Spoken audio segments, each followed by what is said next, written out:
Hi Story Makers. 오늘은 그동안 우리가 계속해왔던 사도행전 진도를 잠깐 쉬고 기도 특강 말씀을 듣는 날입니다. 근데 이제 본문은 계속해서 사도행전입니다. 기도 특강이니까 좀 오늘 특별한 인사를 해보면 어떻겠습니까? 우리 옆 사람과 함께 저를 위해서 기도해 주셔서 고맙습니다. 이렇게 또 인사를 하자니 막상 기도한 적이 없는 분은 어떡하지? 이런 당황스러운 마음이 드실 수도 있는데 일단 해보시겠습니다. 저를 위해서 기도해 주셔서 고맙습니다. 아직까지 안 하셔도 상관없습니다. 앞으로 하시면 됩니다. 영어에 Thanks in advance라는 표현이 있습니다. 그러니까 앞으로 해줄 걸 믿고 미리 감사한다는 그런 표현이 있는데 Thanks in advance. 그러니까 미리 감사하면 되는 겁니다. 그리고 그 인사 받으신 분은 해주시면 되고. 네, 오늘 말씀의 제목은 간절히 하나님께 기도하는 교회입니다. 요절 말씀은 사도행전 12장 5절입니다. 다 함께 읽어보겠습니다. 시작. 이에 베드로는 옥에 갇혔고 교회는 그를 위하여 간절히 하나님께 빌더라. 기도하겠습니다. 살아계신 하나님 아버지, 하나님께서 우리들의 기도를 들으시고 하늘에서 이 땅 고쳐주시는 줄 믿고 감사드립니다. 이 시간 기도에 관한 말씀을 통해서 저희가 합심 기도에 대해서 잘 배우고 또 이를 실천할 수 있도록 도와주시옵소서. 주의 성령께서 이 말씀 가운데 역사하여 주시기를 간절히 기도합니다. 예수님의 이름으로 기도합니다. 지난 2015년 한 해 우리들이 선교지를 위해서 꾸준히 기도했던 기도 제목 4가지가 있습니다. 첫째로 우크라이나 정세가 불안했을 때 이 지역에 정치적 안정을 주시도록 기도했었습니다. 둘째로 독일 뮌헨에 있는 이 디모데 선교사님의 체류 문제를 해결해 주시도록 간절히 기도했었습니다. 또 셋째로 아리조나 템피의 데이비드 킨 선교사님의 간 이식 수술이 속히 이루어질 수 있도록 기도했습니다. 넷째로 라트비아의 김 에스더 선교사님의 비자 문제와 세종학당의 설립 문제가 순적히 해결될 수 있도록 기도했었습니다. 이 중에 몇 가지가 응답을 받았을까요? 네, 모두 다입니다. 이 모든 기도 제목들이 하나도 빠짐없이 응답을 받았습니다. 기도할 당시에는 잘 실감나지 않았었는데 1년을 이렇게 모아서 놓고 보니까 정말 놀라운 일이었습니다. 그리고 감사했습니다. 이처럼 하나님께서 우리가 드리는 합심 기도를 들으시고 응답하십니다. 이 사실을 충분히 입증하고도 남음이 있는 수많은 증거들이 있습니다. 무엇보다도 성경 자체가 이 사실을 확증하고 지지해주고 있습니다. 오늘은 그 중에서 사도행전 12장 말씀을 통해서 합심기도의 능력과 중요성을 배우고자 합니다. 이미 우리가 얼마 전에 한번 배웠던 말씀이지만 오늘은 기도에 초점을 맞추어서 다시 또 살펴보고자 합니다. 우리가 오늘 말씀을 통해 초대교회처럼 간절한 기도로 우리를 둘러싼 한계 상황들을 극복하는 교회가 될 수 있기를 기도합니다. 1절과 2절을 보십시오. 1, 2절 말씀 함께 읽어보겠습니다. 1절과 2절입니다. 시작. 그때 헤롯 왕이 손을 들어 교회 중 몇 사람을 해하려 하여 요한의 형제 야고보를 칼로 죽이니. 본문의 헤롯 왕은 헤롯 아그리파 1세로서 헤롯 대왕의 손자입니다. 헤롯 왕가는 유대 출신이 아니라 에돔 출신이기 때문에 유대인들로부터 인정을 받지 못하고 있었습니다. 왕궁 앞에서는 날마다 헤롯 왕의 퇴진을 요구하는 백성들의 촛불 시위가 이어졌습니다. 헤롯 왕은 머리가 아팠습니다. 이대로 가다가는 곧 있을 총선에서 참패할 것이 불보듯 뻔했습니다. 그런데 최근에 교회라는 곳이 급성장하고 있는데 유대인들과의 사이가 매우 좋지 않다는 첩보가 국정원에서 올라왔습니다. 헤롯은 이것이 유대인의 환심을 살 수 있는 절호의 기회라고 판단을 했습니다. 일단 맛보기로 사도 야고보를 칼로 죽였습니다. 그리고 유대인들의 반응을 살펴보았습니다. 아니나 다를까 유대인들은 이 일로 크게 기뻐하였습니다. 헤롯의 지지율이 드디어 상승세로 반등하였습니다. 헤롯은 이 일에 크게 고무되었습니다. 내친 김에 교회의 수장인 사도 베드로까지 죽이고자 하였습니다. 그렇게만 한다면 이번 총선에서 압승을 기대해 볼 수 있었습니다. 하지만 마침 이때가 6월절이었기 때문에 당장 사형 집행을 할 수가 없었습니다. 헤롯은 일단 베드로를 옥에 가두어 두었다가 6월절이 끝나기만 하면 끌어내어서 처형하고자 했습니다. 베드로는 근데 전에도 한번 감옥에 갇혔다가 탈옥한 적이 있는 전과가 있었습니다. 그래서 이번에는 16명의 군인을 4명씩 4계조로 나누어 24시간 지키도록 하였습니다. 2명의 군인은 아예 그 베드로 좌우에 붙어 있고 나머지 2명은 옥문 밖에서 경계하도록 했습니다. 뿐만 아니라 베드로가 혹시라도 도망갈까봐 온몸을 쇠사슬로 칭칭 감아 놓았습니다. 상식적으로 볼 때 베드로가 이 상황에서 빠져나갈 수 있는 가능성은 단 1%도 없었습니다. 베드로는 퇴로가 없는 죽음의 막다른 골목에 다다르게 되었습니다. 이 일은 예루살렘 교회의 성도들에게 큰 슬픔이고 충격이었습니다. 만약 베드로가 죽는다면 그 다음 어떻게 되겠습니까? 예루살렘 교회는 구심점을 잃고 뿔뿔이 흩어져 버릴 가능성이 높았습니다. 헤롯의 칼날이 그 다음은 누구를 노리게 되겠습니까? 바로 내 자신이 그 다음 타겟이 될 수도 있었습니다. 막강한 정치 세력에 의한 기독교 탄압으로 교회는 바람 앞에 흔들리는 등불처럼 금방이라도 꺼져버릴 것만 같았습니다. 이때 예루살렘 교회가 무엇을 했습니까? 독재자 헤롯은 베드로를 석방하라! 석방하라! 석방하라! 이렇게 하면서 왕궁 앞에서 시위를 했습니까? 아니면 더 늦기 전에 각자 살 길을 찾아 도망을 쳤습니까? 5절을 보십시오. 우리 5절 말씀, 요절 말씀을 다시 한번 크게 읽어보겠습니다. 시작. 이에 베드로는 옥에 갇혔고 교회는 그를 위하여 간절히 하나님께 빌더라. 교회는 옥에 갇힌 베드로를 위해 간절히 하나님께 빌었습니다. 헤롯이라는 이 정치 권력은 권력이라는 큰 무기를 갖고 있었습니다. 그는 자기가 가진 권력으로 군대를 동원할 수 있었고 언제든지 칼을 휘둘러서 마음에 들지 않은 사람을 죽일 수 있었습니다. 그러나 교회는 힘이 없었습니다. 칼을 들고 헤롯의 군대와 싸울 수도 없었습니다.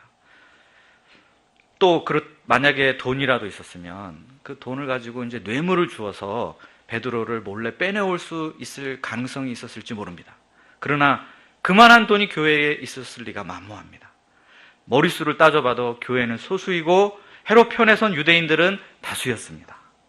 거대한 세상 권력 앞에서 아무것도 할 수 있는 것이 없었습니다. 그러나 교회가 가진 유일하고도 강력한 무기가 한 가지 있었습니다. 세상이 알 수도 없고 가질 수도 없는 비밀의 무기가 있었습니다. 그것은 바로 기도였습니다. 본문에서 기도의 주체를 교회라고 표현하고 있습니다. 교회는 예루살렘에 있는 예수님을 믿는 사람들의 공동체입니다.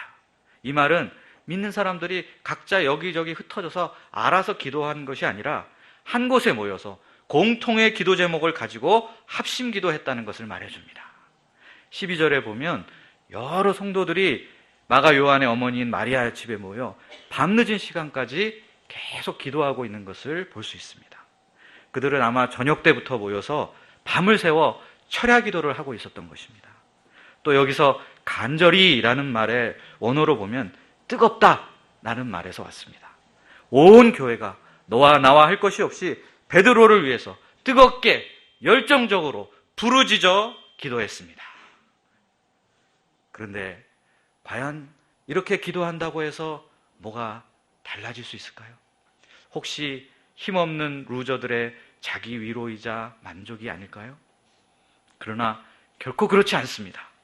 사도 바울은 고린도후서 10장 4절에서 우리의 싸우는 병기는 육체에 속한 것이 아니요 오직 하나님 앞에서 견고한 진을 파하는 강력이라 이렇게 말했습니다.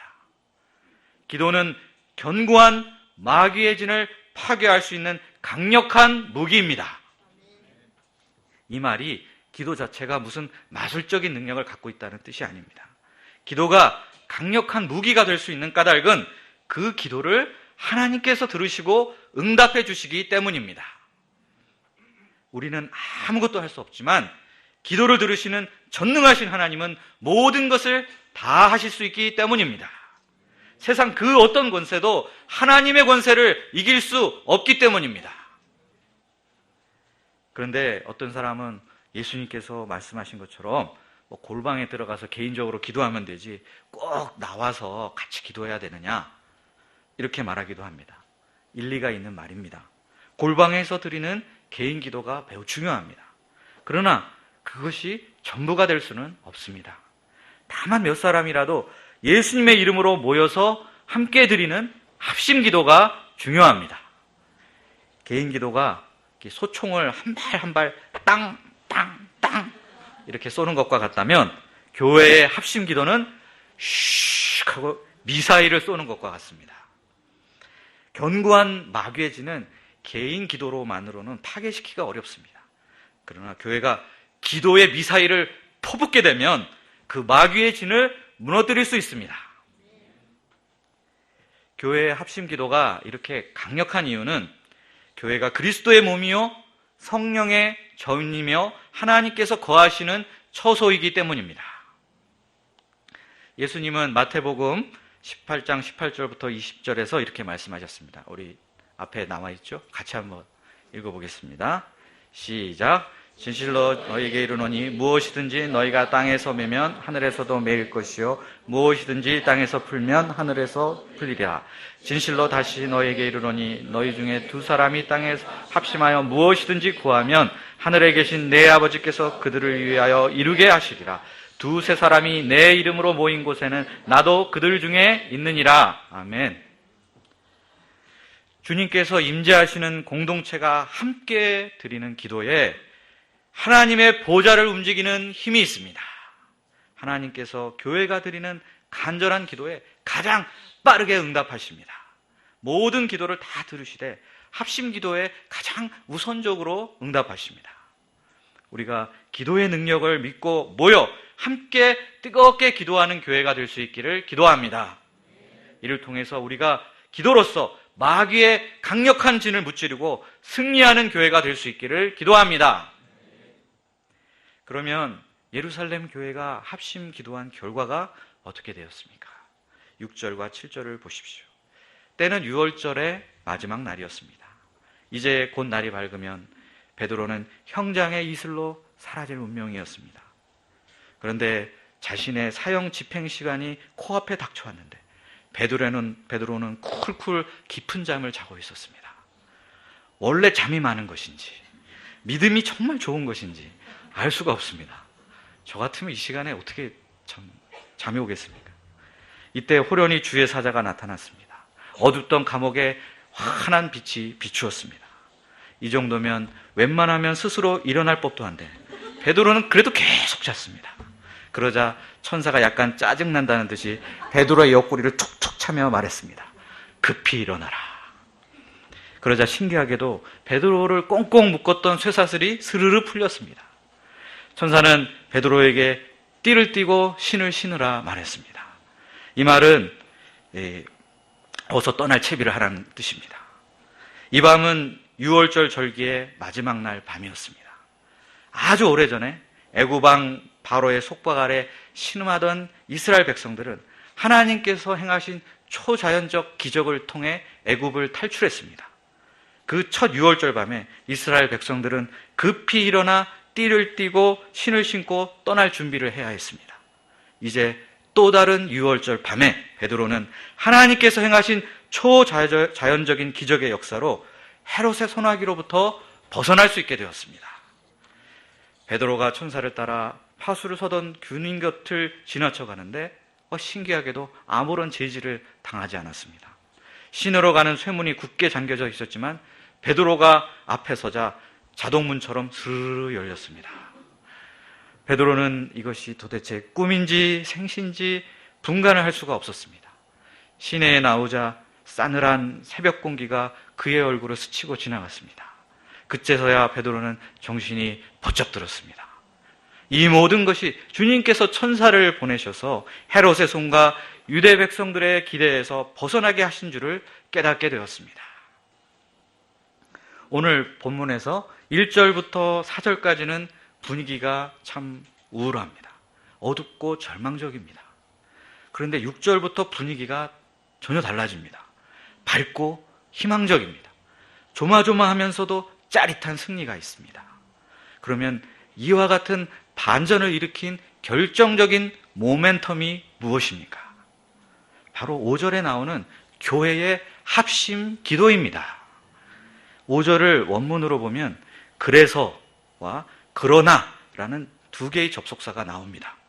그래서라는 접속사는 베드로가 옥에 갇혔다는 말 앞에 있고, 그러나라는 접속사는 교회가 간절히 하나님께 기도했다는 말 앞에 있습니다. 베드로가 옥에 갇히는 것은 그래서 그렇게 될 수밖에 없는 상황이 생겼다는 말입니다. 여기서 아무것도 하지 않으면 상황은 계속 그렇게 흘러가다가 최악의 상황을 향해서 갈 수밖에 없습니다. 그러나 이 상황을 반절시킬 유일한 키워드가 바로 교회의 합심 기도입니다. 상황은 그래서 이렇게 될 수밖에 없지만 주님의 교회는 그러나 합심 기도합니다. 그리고 여기서부터 놀라운 반전이 일어납니다. 우리도 합심 기도를 통해서 옥에 갇혔던 베드로처럼 절망적인 한계적인 상황에 갇힌 사람들을 도울 수 있습니다. 우리 주위를 둘러보면 우리의 합심 기도가 필요한 분들이 많이 있습니다. 병이라는 옥에 갇혀 절망에 빠진 분들이 있습니다. 오랜 투병 생활로 인해 몸과 마음이 지쳐 이제 살 소망까지 잃어버린 분도 있습니다. 그분들을 위해서 우리가 마음을 합하여 기도해야 합니다. 물론 지금까지도 기도해 왔지만 더 간절히 기도해야 되겠습니다.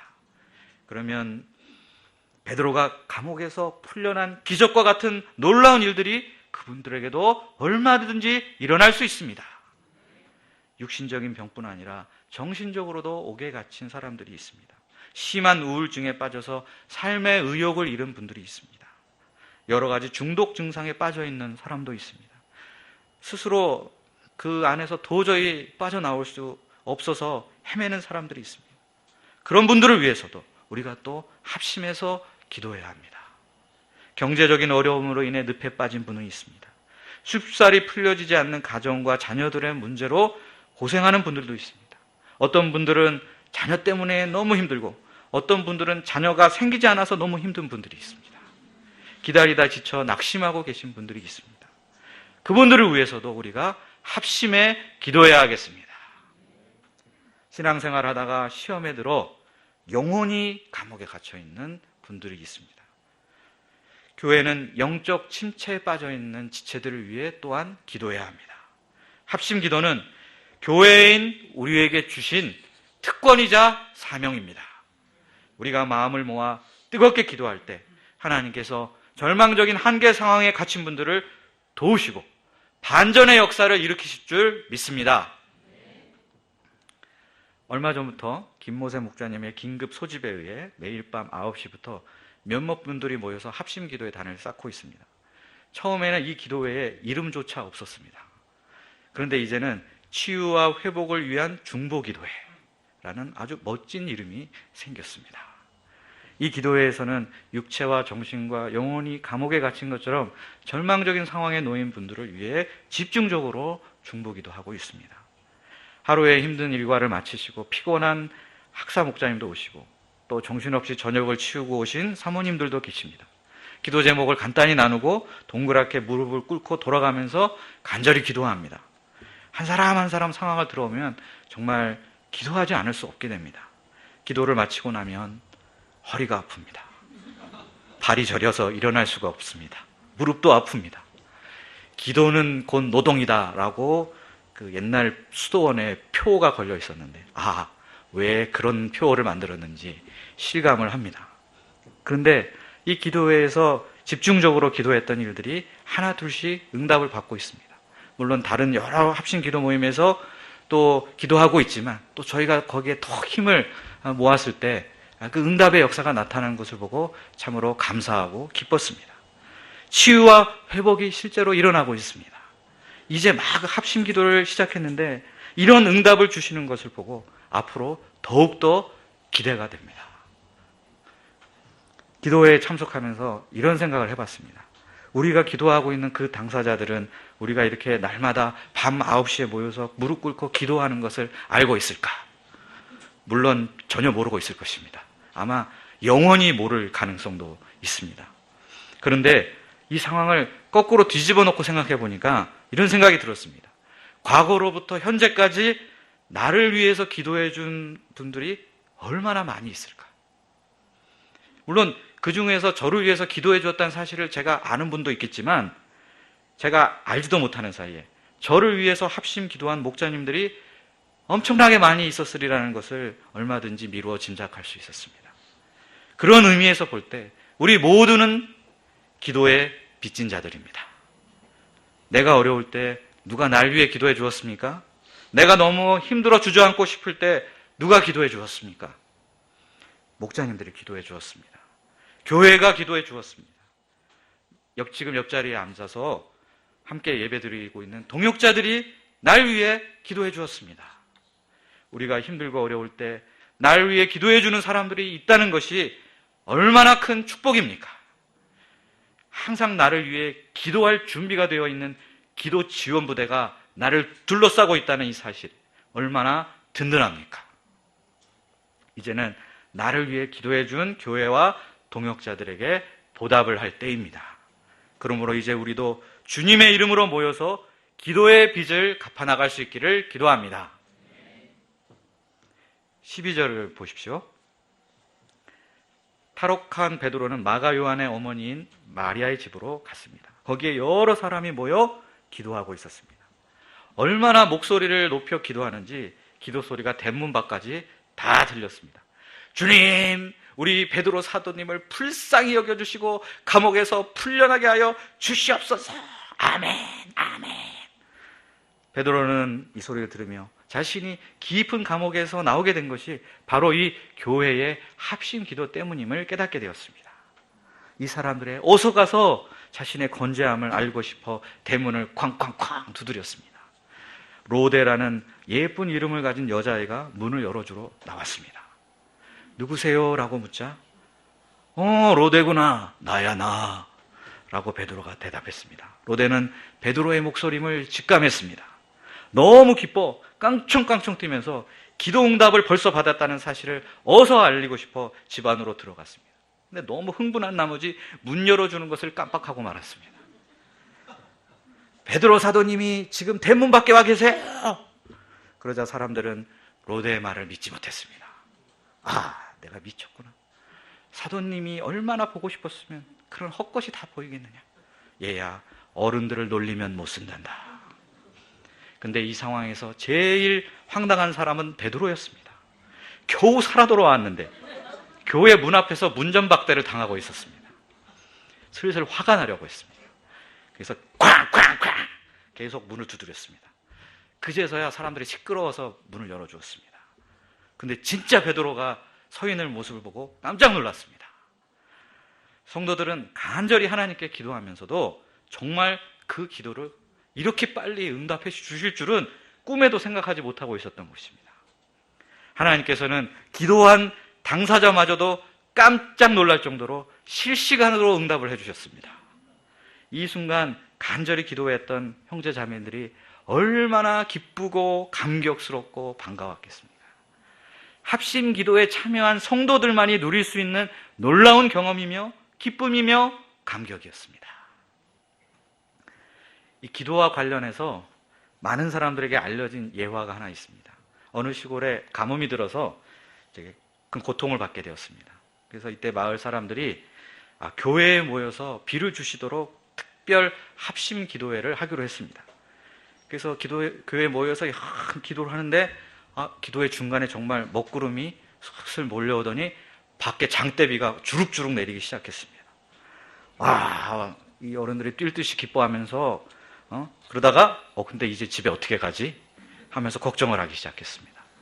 이때 작은 꼬마 하나가 혼자서 우산을 쫙 펴면서 이런 말을 했다고 합니다. 아저씨들은 왜 비를 주시도록 하나님께 기도하면서 우산은 준비해 오시지 않은 거예요? 유유히 교회를 빠져나갔습니다. 모든 어른들이 꿀먹은 벙어리처럼 아무 말도 하지 못했다고 합니다. 이 시골의 어른들이나 마리아의 집에 기도했던 성도들 모두 열심히 기도하면서도 정말로 하나님께서 그 기도대로 이루실 줄은 확신하지 못하고 있었던 것입니다.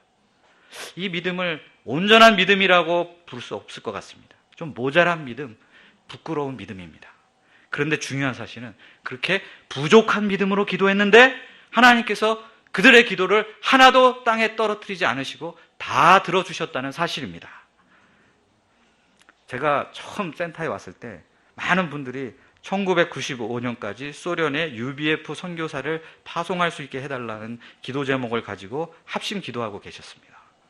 저는 처음에 이 기도 제목을 듣고 많이 당황스러웠습니다. 아니, 철의 장막에 철저하게 가려진 적성국가 소련, 아마추어 무슨 통신하다가 러시아 사람과 이렇게 통신만 해도 국가보안법으로 잡혀 들어가던 그런 시대에 우리나라 선교사가 어떻게 들어간단 말이냐 싶었습니다. 근데 목사님들이 또 막 다들 하고 있고 하라고 하니까 그냥 따라서 기도하기는 했습니다. 그런데 이마에 세계 지도를 그리고 있는 고르바초프라는 사람이 서기장이 되더니 갑자기 개혁 개방의 급물살이 타기 시작했습니다. 마침내 선교의 문이 열렸고 1991년에 102명이 참석하는 제1회 소련 수양회가 모스크바에서 열렸습니다. 기도했던 1995년보다 무려 4년이나 앞당겨서 하나님께서 기도에 응답해 주신 것이었습니다. 저는 이 놀라운 역사에 제가 기도로 숟가락이라도 하나 얹었다는 사실에 아주 뿌듯했습니다. 비록 믿음이 별로 없는 매우 부족한 기도였지만 그런 기도라도 하나님께서 받으셨습니다. 부족한 믿음으로 드린 기도라도 하나님께서 응답해 주신다는 사실은 정말 신비로운 일이고 놀라운 은혜입니다. 중요한 것은 믿음이 크던 작던 어떤 모양으로든지 합심 기도에 참여하는 것입니다. 참여하는 사람은 하나님의 기도 응답을 체험하고 믿음이 성장하고 기쁨을 누릴 수 있습니다. 우리 모임을 대표하는 전형적인 모습이 두 가지가 있습니다. 첫째는 1대1 성경 공부하는 모습입니다. 이렇게 테이블에 앉아서 성경책 펴놓고 서로 대화하는 그런 모습입니다. 그러나 그것만이 전부는 아닙니다. 여러 명이 둥그렇게 무릎을 꿇고 앉아서 엉덩이를 하늘로 세우고 합심 기도하는 모습이 우리를 대표하는 또 하나의 모습입니다. 이 모습이 우리들의 능력의 원천이었습니다. 그런데 요즘 이 모습이 잘 안 보이는 것 같습니다. 오늘 우리가 들은 이 말씀을 계기로 합심 기도하는 둥근 원들이 여기저기에서 생겨날 수 있기를 기도합니다. 이 둥근 원들이 하늘에 계신 하나님을 향한 우리의 기도를 증폭시키는 안테나가 될 수 있기를 기도합니다. 그렇다면 지금 우리는 무엇을 위해 합심하여 간절히 하나님께 기도해야 하겠습니까? 첫째로 나라와 민족을 위해 기도해야 하겠습니다. 요즘 국제 정세는 미국이라는 전통의 초강대국에 맞서 중국이라는 신흥 강대국이 급부상하고 있는 형세입니다. 이 두 거대한 세력의 틈바구니 사이에 우리 민족은 분단된 상태로 있습니다. 이런 상황에서 어디로 튈지 모르는 북한 정권이 오판을 하는 순간 한반도는 또다시 전쟁의 위기 속으로 빠져들 수도 있습니다. 이 땅의 교회는 나라와 민족을 위해 깨어 기도하지 않을 수 없습니다. 한반도의 평화를 지켜주시고 더 나아가 남북한이 통일되어 온 세상을 섬기는 제사장 나라로 쓰임받을 수 있도록 우리가 기도해야 하겠습니다. 둘째로 선교지를 위해 간절히 기도해야 합니다. 아무리 우리나라가 헬조선이다 뭐다 어렵다 힘들다 하지만 우리보다 더 힘들고 더 어려운 선교지들이 많이 있습니다. 특히 중남미 지역 사정이 매우 좋지 않다는 소식이 들려오고 있습니다. 베네수엘라 같은 경우에 최근 유가 하락 이후 경제 상황이 최악으로 치닫고 있다고 합니다. 생필품을 구할 수 없어서 사람들이 상점을 막 털고 약탈하는 일이 빈번히 일어나고, 병원에서는 약품이 없어서 수술을 하지 못할 정도라고 합니다. 그래서 얼마 전에 시카고에 있는 세계 본부에서 긴급히 의약품을 구해서 베네수엘라 UBF 센터로 보냈다고 합니다. 다른 중남미 지역 역시 정도의 차이는 있겠지만 사정이 좋지 않기는 마찬가지입니다. 우리가 십시일반 물질을 모아 돕는 것도 필요한 일이지만 그와 함께 우리의 합심기도가 절실히 필요합니다. 서두에서 이미 말씀드린 대로 우리가 선교지를 위해서 드리는 합심기도에 역사하는 힘이 있습니다. 셋째로 캠퍼스 선교를 위해 기도해야 되겠습니다. 지난번 동아리 박람회 때 파블로 목자님께서 오셔서 교수 신부님을 밝히시고 학생들에게 전도하시고 바이블 카페에도 초청을 하셨습니다. 그런데 그 중에 2명의 학생이 적어준 전화번호가 없는 전화번호였습니다. 파블로 목자님께서 학생들이 교수에게도 이렇게 가짜 번호를 적어주니 다른 사람에게는 어떻게 하겠느냐 하시면서 탄식을 하셨습니다. 현실 문제에 꽉 매여 여유가 없는 청년들, 개신교와 교회에 대해 뿌리 깊은 반감을 가진 이 시대의 청년들을 제자 양성한다는 것은 계란으로 바위 치는 것 같아 보입니다. 이 상황을 반전시키기 위해서는 다른 무엇보다도 우리가 합심기도해야 합니다. 그러나의 역사를 이루기 위해서 캠퍼스 청년들을 위해 교회인 우리가 간절히 하나님께 기도해야 하겠습니다. 계란이더라도 합심기도가 담긴 계란은 바위를 깨는 기적을 일으킬 수 있습니다. 역대하 7장 14절에서 하나님께서 이렇게 말씀하셨습니다. 내 이름으로 일컫는 내 백성이 그들의 악한 길을 떠나 스스로 낮추고 기도하여 내 얼굴을 찾으면 내가 하늘에서 듣고 그들의 죄를 사하고 그들의 땅을 고칠지라.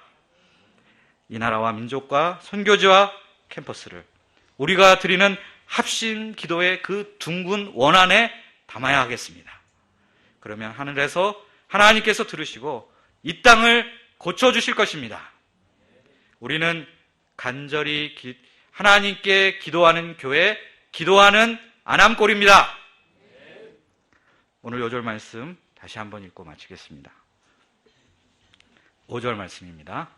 시작. 이에 베드로는 옥에 갇혔고 교회는 그를 위하여 간절히 하나님께 빌더라. 기도하겠습니다. 살아계신 하나님 아버지, 우리들의 간절한 중보기도와 합심기도를 들으시고 이 땅 고쳐주시는 줄 믿고 감사를 드립니다. 저희가 그래서 어찌할 수 없는 상황들 가운데 처해 있습니다. 그러나 우리의 합심기도로 그러나의 반전을 이룰 수 있기를 간절히 소원합니다. 주님, 이 합심기도의 둥근 원들이 우리들 가운데 많이 생겨나게 하여 주시옵소서. 예수님의 이름으로 기도하였습니다.